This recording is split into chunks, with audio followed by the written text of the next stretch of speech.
देखिए, जो मनरेगा बचाओ संग्राम जो 45 दिन तक प्रदेश के अंदर जो कानून खत्म किया गया है राइट टू वर्क का, उसको लेकर के आज तैयारी बैठक थी प्रदेश कांग्रेस कमेटी की। और सभी लोगों ने एक मन से एक स्वर से ये तय किया है कि इस 45 दिन के अंदर गांव-गांव, ढाणी-ढाणी, वार्डों में, मोहल्लों में, ब्लॉकों में, जिलों में सब जगह जाएंगे और जो इस कानून के खत्म करने से जो काम का अधिकार खत्म हो गया, जो राज्यों के ऊपर अतिरिक्त भार दिया गया है, जो वो सहन कर ही नहीं सकते, और इसमें जो पारदर्शिता पहले थी कि सब जगह जहां से भी काम मांगा जाएगा काम मिलेगा, उसको खत्म कर दिया गया है। तो जो मूल स्वरूप था मनरेगा का, उसको खत्म करके केवल सेंटर की मर्जी से जो है जहां पर उनको लगेगा कि हमारा राजनीतिक फायदा है, वहां पर केवल बजट आवंटन किया जाएगा। इसके अलावा बजट आवंटन नहीं किया जाएगा। गरीब के पेट के ऊपर लात मारने का काम इस केंद्र की मोदी सरकार ने किया है, उसका हम पुरजोर शब्दों में विरोध करेंगे। एक दिन हम प्रेस कॉन्फ्रेंस 10 तारीख को करेंगे, 11 को हम लोग गांधी जी की या बाबा साहब अम्बेडकर जी की मूर्ति के सामने एक दिन का उपवास रखेंगे, धरना देंगे। और उसके बाद में 12 तारीख से लेकर के हम लोग 29 तारीख तक हर गांव में, ग्राम पंचायत में, चौपाल में, मुख्यालय में, गांव में जाकर के और जन जागरण अभियान और इसकी कानून को जो खत्म किया गया है या जो नया कानून लाया गया है उसमें क्या कमियां हैं और क्यों उन्होंने किस साजिश के तहत मनरेगा को खत्म करके अपना दूसरा कानून लेकर के आए हैं।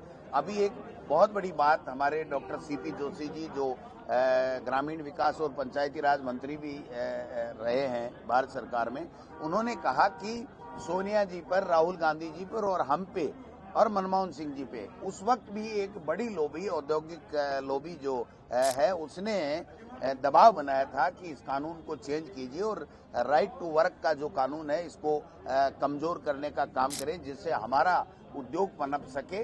तो मैं समझता हूं उनका जो इशारा था वो बहुत साफ और स्पष्ट करता था कि उस औद्योगिक लोबी के दबाव के अंदर इन्होंने इस तरीके का कानून किया है। ये 125 दिन की बातें बेमानी हैं। जब 45-46 दिन एवरेज जब काम मिल रहा है तो आप 125 दिन की कहां बातें कर रहे हो।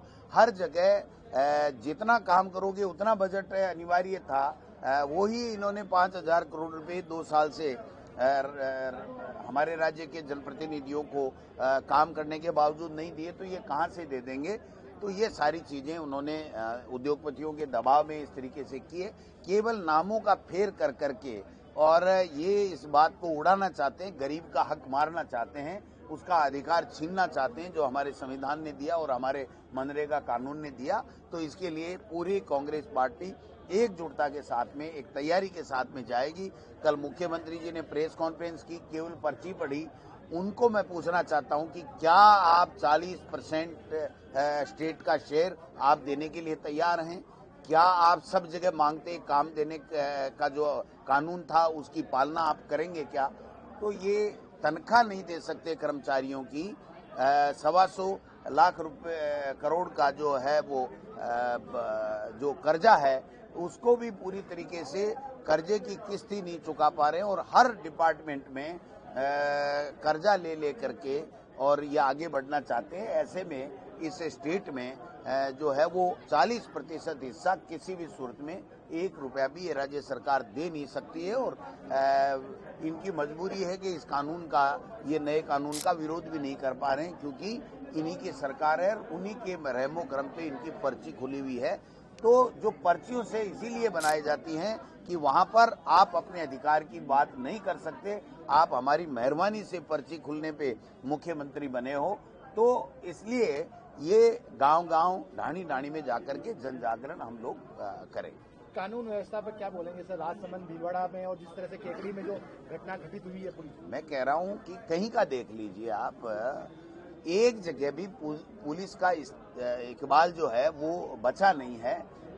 गृह मंत्री खुद मुख्यमंत्री जी हैं, लेकिन एक दिन भी लॉ एंड ऑर्डर के ऊपर कोई बात करते नहीं हैं। पिछली बार भी हमने राजस्थान की विधानसभा में जूली साहब ने और हमने सबने ये कहा था कि आप लॉ एंड ऑर्डर के ऊपर एक दिन की बहस हमेशा से परंपरा रही है, उसके ऊपर आप चर्चा कराइए, एक दिन बिजली पानी पे चर्चा कराइए, लेकिन इन्होंने नहीं कराई। और मुझे तो आशंका है कि भारतीय जनता पार्टी की पर्ची से बनी सरकार खुद ही चाहेगी कि हम राजस्थान की विधानसभा में सत्ता पक्ष ऐसा व्यवधान डाले कि उससे ये राजस्थान की विधानसभा में जनता के जुड़े मुद्दों की चर्चा हो ही नहीं और केवल हु हा करके उन्होंने अपना बजट पास करने का इनका जो इस तरीके का चर्चा हमें सुनने में मिली है, कितनी सत्यता है जब जाएंगे तब आपके सामने सब आ जाएगा। पिछले सत्र में भी इन्होंने खुद ने चला करके और पूरे बाधित सदन को करने का काम किया था। जो सत्ता पक्ष की जिम्मेदारी होती है कि वो राजस्थान की विधानसभा में ज्यादा से ज्यादा जनता के लोगों की चर्चा, उनके मुद्दों की चर्चा करे, वो खुद ही बाधित करने का काम करती है। तो आगे भी हम कोई ज्यादा उम्मीद नहीं है, लेकिन हम पूरे जो है वो मुद्दों के साथ में जाएंगे। जनता की आवाज बन करके राजस्थान की विधानसभा में 28 तारीख से हम लोग जाएंगे और जनता के हित की बात करेंगे। निष्क्रिय पदाधिकारियों की छटनी का काम फिर पेंडिंग रहेगा? निश्चित नहीं, देखिए वो सतत प्रक्रिया है। जो लोग बाग आते नहीं हैं, पदाधिकारी है, उनकी सूची हमने AICC को भेज दी है और जिला स्तर के ऊपर हम नए तरीके से जिला कांग्रेस कमेटियों को कहा है कि 7 दिन में या 10 दिन के अंदर अंदर जो नई जिला कांग्रेस कमेटी बनी है वो अपना कार्यकारिणी की सूची दे दें और जो पुरानी बनी है उनको भी कोई संशोधन, कोई परिवर्तन, कोई निष्क्रिय को ड्रॉप करके कोई सक्रिय लोग जो काम करना चाहते हैं उनको लेना है, तो उनके लिए हमने सबको छूट दी है और ये 8-10 दिन के अंदर अंदर हम लोग इस काम को पूरा कर लेंगे, जिससे एक पूरी ऊर्जा के साथ में, पूरी सक्रियता के साथ में। और एक हमने प्रदेश इसके लिए प्रदेश स्तरीय एक समन्वय समिति भी हम लोग बनाएंगे और जिला और विधानसभा स्तर के ऊपर भी एक समन्वय समिति इस मनरेगा के बचाओ संग्राम के कार्यक्रम के लिए हम लोग बनाने। बजट आने वाला है सर, तो बजट पे आपकी क्या रणनीति रहेगी? देखिए, बजट तो पहले ही पता लग गया हमें कि मुख्यमंत्री जी ने विधायकों की बैठक में ये कहा है कि ये जो बजट है वो हम बहुत ही सामान्य देंगे, इसमें कोई विशेष देने वाले नहीं हैं, क्योंकि हमें आगे के 2 साल को बचा करके रखना है। हमारे पास में देने के लिए पैसा नहीं है। जो पहले 2 बजट दिए हैं उनकी भी 20% भी घोषणाएं पूरी नहीं हुई हैं। यहाँ तक भी कि DPR की घोषणा बजट के अंदर की गई और वो DPR भी नहीं बनी। किसी में 5 लाख लगते, किसी में 20 लाख, किसी में 30 लाख, और काफी ऐसी घोषणाएं हैं जो एलिवेटेड रोड वगैरह वगैरह घोषणा की गई। अभी सरकार के वित्त विभाग ने, जो मुख्यमंत्री जी के पास में है, उन्होंने कह दिया कि ये तो लॉजिकल ही नहीं है। तो जब लॉजिकल नहीं है तो आपने इनकी घोषणा बजट में क्यों की?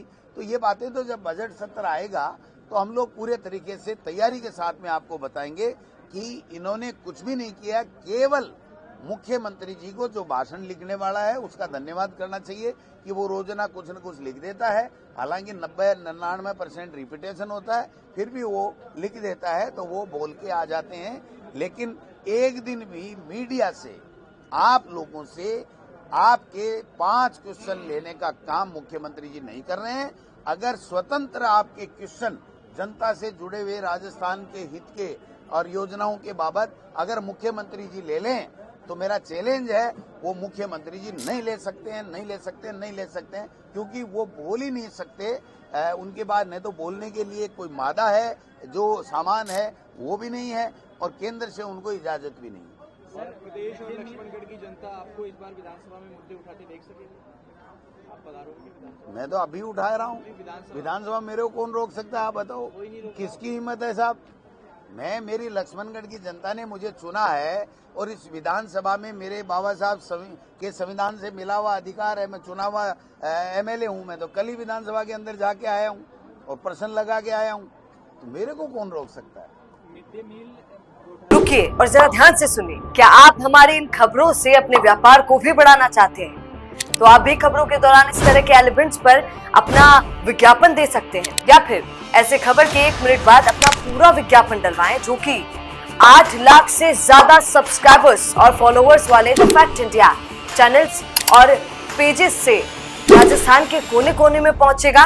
और इससे आपका व्यापार, ब्रांड सब कुछ बढ़ेगा। हुआ पिछली सरकार में, उसमें एसीबी ने आज एफआईआर दर्ज की है। अरे भाई, कोई घोटाला नहीं है। विधानसभा आ रही है, अपनी चमड़ी बचाने के लिए इस तरीके की नोटंकी लाएंगे, कई तरह की बातें करेंगे। करने तो इसको आप ज्यादा सीरियस मत लो। ये आप बताओ 2 साल बाद में ही कैसे आया? और 3 साल 4 साल पहले कोई चीज हुई, उस दिन विधानसभाएं चलती थी, कभी कोई चर्चा नहीं, कभी कोई आरोप नहीं, प्रत्यारोप नहीं। 2 साल में कोई आरोप नहीं, प्रत्यारोप नहीं। अब इनको लग गया पता कि राजस्थान की विधानसभा में तुम्हारी खाल खिंचाई होगी और तुम्हारे घोटाले उजागर होंगे, तो एक माहौल बनाने के लिए कोई चीज की होगी। और इनको अधिकार है, इनकी सरकार है, जो इनको जांच जिस तरीके से करनी है करें। कौन मना कर रहा है इनको? राजेंद्र यादव के नाम आ रहे हैं। मैं कह रहा हूं कि पहले भी बेचारे उनके खिलाफ तो ईडी भी आई है, इनकम टैक्स भी आया है, तो क्या क्या कर लिया और अब क्या कर लेंगे? ये माहौल बनाना चाहते हैं राजस्थान की विधानसभा में। इनको कांग्रेस पार्टी घेरेगी जनता के मुद्दों को लेकर के, इसलिए ये इस तरीके का परसेप्शन बना करके उन बातों से, मुद्दों से, जो जनता के मुद्दे हैं उनसे ध्यान हटाने के लिए ये इस तरह की नोटंकियां करेंगे। इसका हमें पहले से भी ध्यान था, आगे भी हमें ध्यान में। मूल मुद्दे पे नहीं आएंगे और आलतू फालतू की चीजें लेकर के एक बदनाम करने की कुचेष्टा करेंगे, लेकिन उससे हम लोग घबराने वाले नहीं है, कोई चिंता नहीं। बालोतरा की जो सीमाओं में बदलाव किया गया है, सिर्फ बाड़मेर और बालोतरा की सीमाओं में बदलाव, ये राजस्थान के नक्शे के साथ में छेड़छाड़ करना, अगर इनको था तो फिर वसुंधरा जी ने क्यों नहीं किया? 2 बार मुख्यमंत्री बनी हैं।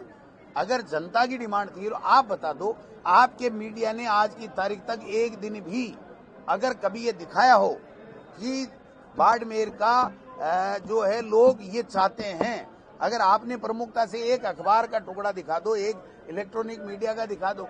ये तो जो परिसीमन किया इन्होंने पंचायती राज का, जो बीजेपीकरण किया है, और कांग्रेस कैसे नहीं आए, इस बात की साजिश की गई है परिसीमन में, और उसी तरीके से उसी को ध्यान में रखते हुए ये काम किया गया है। वहां की जनता आंदोलनरत है।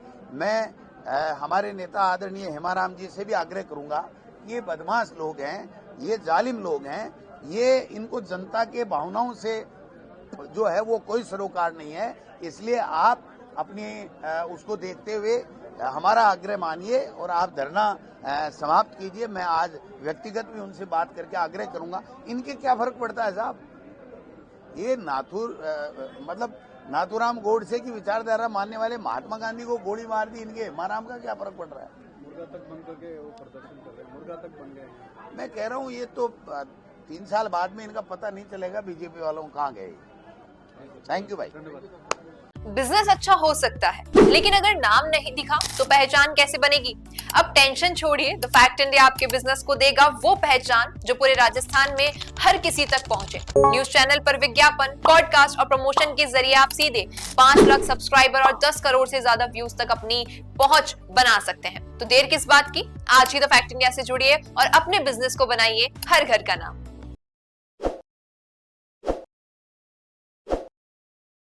ताज़ा खबरों के लिए विजिट करें द फैक्ट इंडिया की वेबसाइट और डाउनलोड करें द फैक्ट इंडिया ऐप।